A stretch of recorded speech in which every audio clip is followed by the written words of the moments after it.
Hermanos, Dios los bendiga. Una vez más estamos saludándolos desde el templo y espero que se encuentren bien en sus hogares. Seguimos orando por los hermanos en Venezuela, por todas las familias, por los hermanos que están ayudando en medio de las circunstancias, no solamente a la iglesia, sino a otras personas. Y hoy la meditación seguimos con la carta de Primera de Pedro, capítulo 1, versículos 13 al 23, o 13 hasta el 25, y lo voy a leer para que ustedes puedan seguirme en su lectura en su casa. Dice, así que piensen con claridad y ejerciten el control propio, pongan su esperanza en la salvación inmerecida que recibirán cuando Jesucristo sea revelado al mundo. Por lo tanto, vivan como hijos obedientes de Dios, no vuelvan atrás a su vieja manera de vivir con el fin de satisfacer sus propios deseos. Antes lo hacían por ignorancia, pero ahora sean santos en todo lo que hagan, tal como Dios, quien los eligió, es santo. Pues las Escrituras dicen, sean santos porque yo soy santo. Recuerden que el Padre Celestial, a quien ustedes oran, no tiene favoritos. Él los juzgará o los recompensará según lo que hagan. Así que tienen que vivir con un reverente temor de Él mientras sean extranjeros en la tierra. Pues ustedes saben que Dios pagó un rescate para salvarlos de la vida vacía que heredaron de sus antepasados. Y el rescate que Él pagó no consistió simplemente en oro o plata, sino que fue la preciosa sangre de Cristo, el Cordero de Dios, que no tiene pecado ni mancha. Dios lo eligió como el rescate por ustedes mucho antes de que comenzara el mundo. Pero ahora Él se lo ha revelado a ustedes en estos últimos días. Por medio de Jesucristo han llegado a confiar en Dios y han puesto su fe y su esperanza en Dios, porque Él levantó a Cristo de los muertos y le dio una gloria inmensa. Al obedecer la verdad, ustedes quedaron limpios de sus pecados. Por eso ahora tienen que amarse unos a otros como hermanos, con amor sincero. Ámense profundamente de todo corazón, pues han nacido de nuevo, pero no a una vida que pronto se acabará, sino su nueva vida durará para siempre porque proviene de la eterna y viviente palabra de Dios. Como dicen las Escrituras, los seres humanos son como la hierba, su belleza es como la flor del campo, la hierba se seca y la flor se marchita, pero la palabra del Señor permanece para siempre. Este pasaje nos lleva a meditar en la realidad en la que vivimos hoy. La semana pasada estuvimos hablando de que debemos de vivir practicando la santidad, deberíamos de vivir con la necesidad de estar con la presente necesidad de buscar de Dios, estar sobrios, ser vigilantes en cómo está nuestra vida espiritual. Y hoy estaremos hablando acerca de cómo debemos de seguir viviendo una vida práctica en medio de las circunstancias. El creyente es llamado a obedecer a Dios en cualquiera circunstancia que se encuentre en la vida. Recordemos que los problemas no se van, las situaciones en la vida no desaparecen. Son luchas que todos de alguna manera, de alguna otra manera estamos llevando. Son cosas que muy posiblemente no tenemos el control ni cómo llegan a nuestra vida, ni por qué llegan a nuestra vida. Aunque algunas veces sabemos el origen, pero hay muchas guerras y luchas que llevamos que cada uno de nosotros debe aprender a solucionar y aprender a llevar. La diferencia es que el creyente tiene a Cristo de su lado. La confianza de que el Espíritu Santo habita en nosotros nos da la certeza de que puedo avanzar, de que puedo perseverar en mi vida, que puedo perseverar en medio de la circunstancia. el vivir una vida práctica como hijos obedientes. Y es que Pedro hace la referencia a dos tipos de vida: la antigua manera de vivir cuando no conocíamos de Dios y la nueva manera de vivir, que es conociendo a Cristo. El conocer nos hace responsables de nuestra vida espiritual, nos hace responsables de nuestros actos porque conocemos ahora de Dios. Y el conocer de Dios nos debería de llevar a vivir vidas libres, abundantes en amor, en gracia para con los demás, en gratitud para con Dios y con una perspectiva diferente de cómo vivir la vida. No con miedo en medio de las circunstancias, sino con una nueva perspectiva de poder ver lo que Dios quiere realizar en mi vida, en mi familia, de poder ver la expectativa de lo que Dios quiere acerca de mí. La vida nueva que Dios nos ha dado es una vida para poder vivir en ella y habitar en este modelo de vida que Jesús nos modeló cuando Él estuvo aquí en la tierra. Ahora, esto no va a suceder por un acto de magia. Cada uno de nosotros debe de estar consciente de la realidad que debemos de hacer porque hemos decidido creer en Dios.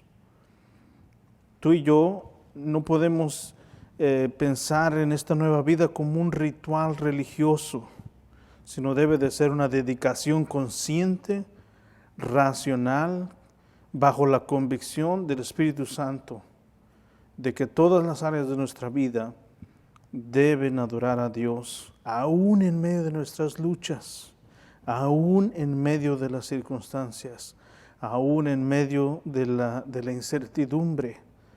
El creyente puede tener esperanza porque en medio de todas estas situaciones, Dios es soberano y Él conoce tu situación, tu lucha, tu guerra, lo que sea que estés pasando.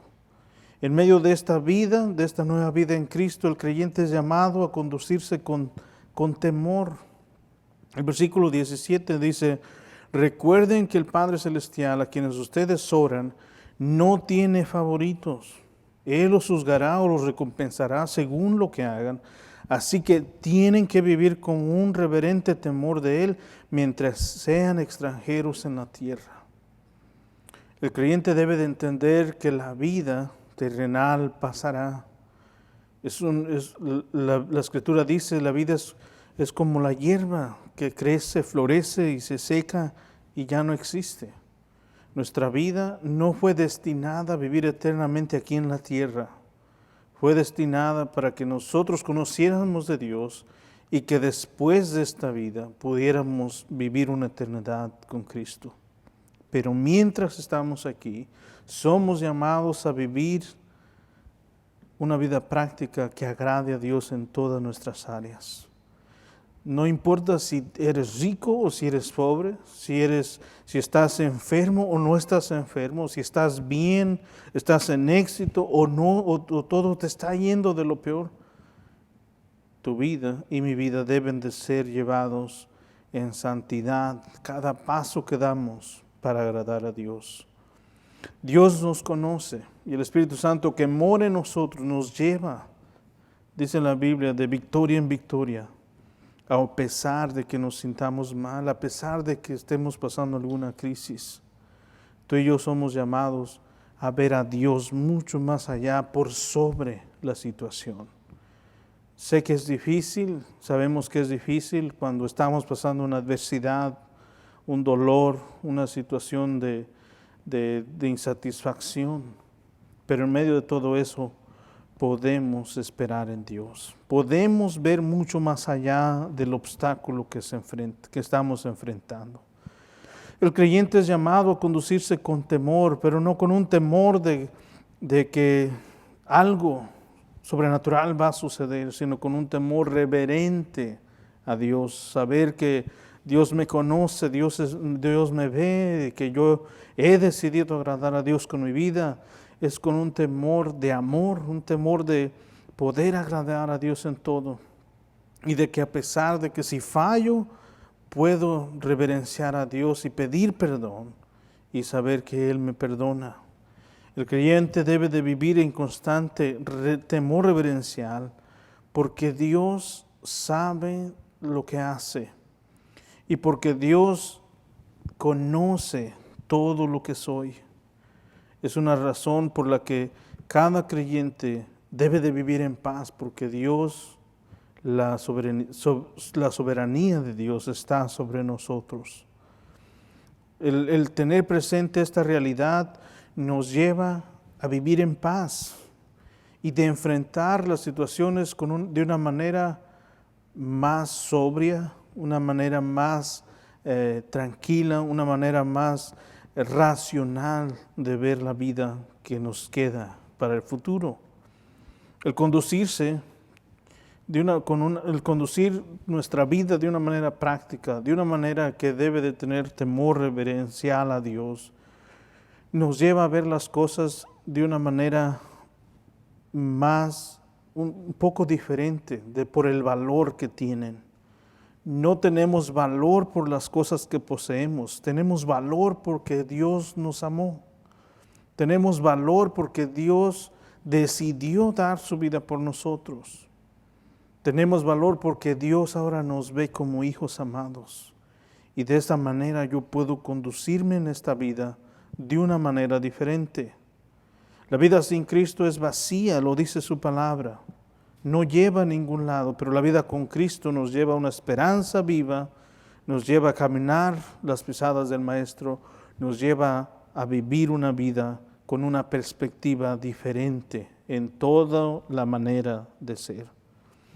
La pregunta para nosotros es, ¿estás viviendo una vida que reverencia a Dios?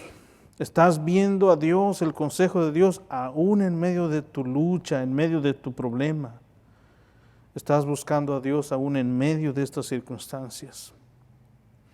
¿Estás reverenciando a Dios en medio de tu situación?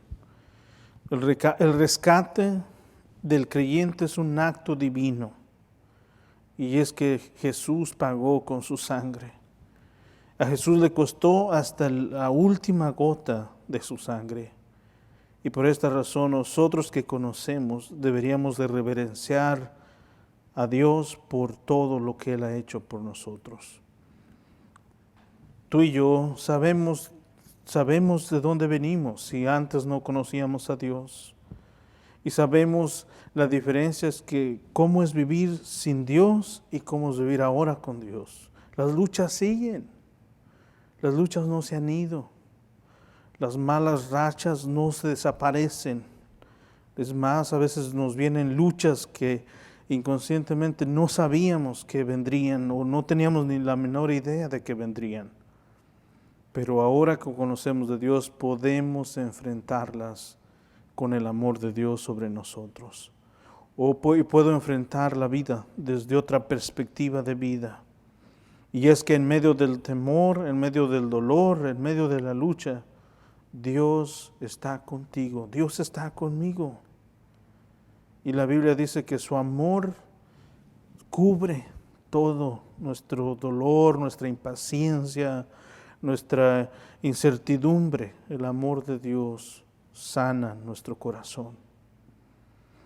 El salmista decía, si Dios no hubiese estado con nosotros, nos hubiesen acabado.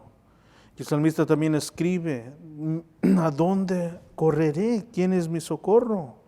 Y dice, mi Dios es mi pronto auxilio en la tribulación. Es por eso, hermanos, que tú y yo como creyentes ahora tenemos ese pronto auxilio en medio de las circunstancias. Tenemos el amor de Dios. Tenemos el amor de otros hermanos que Dios ha puesto alrededor de nosotros para que podamos caminar juntos en medio de las circunstancias.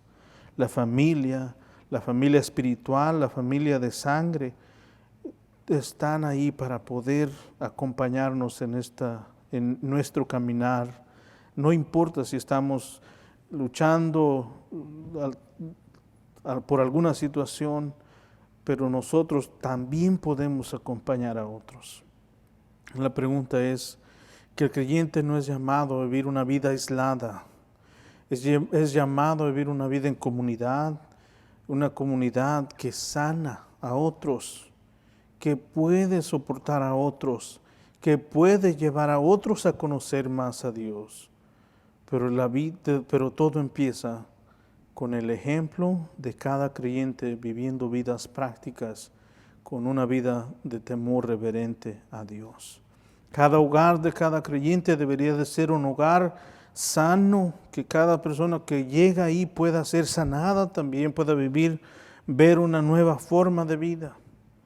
Y en medio de las pandemias, en medio de esta situación, este puede ser el mejor ejemplo de vida, que cada familia creyente, donde quiera que esté, viva una vida práctica con amor reverente a Dios y que pueda conducirse de acuerdo a la palabra de Dios, haciendo esta forma de vida, viviendo esta forma de vida, amando a los demás, dar a los demás, ver por algo otros y aunque esté pasando alguna lucha, decir para que alguien más pueda ayudarme a mí, pueda caminar conmigo y juntos como iglesia, como hermanos en Cristo, podamos salir de las circunstancias temporales que esta vida nos trae.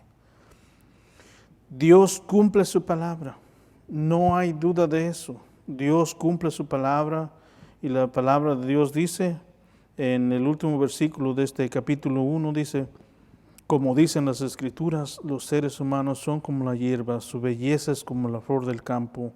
La hierba se seca y la flor se marchita, pero la palabra del Señor permanece para siempre.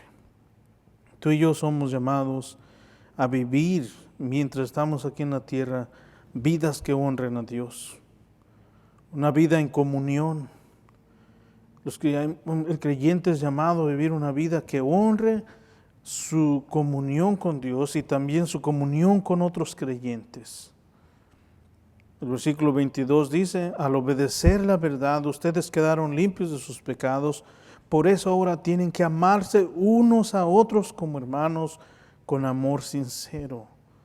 Y es que esta virtud de amar a otros no es una virtud terrenal, es una virtud celestial, porque ahora que conocemos a Dios, Dios nos da la capacidad de amarnos unos a otros a pesar de nuestras diferencias.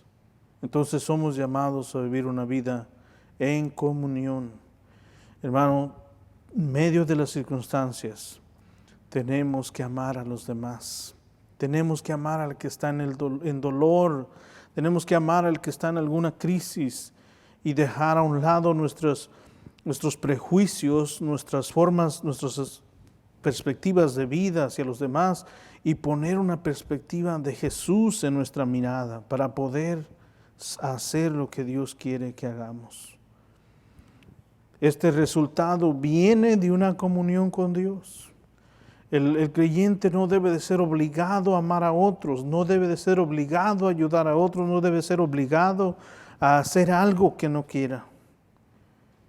Todo lo que hace el creyente debe de ser el resultado de una comunión con su Dios.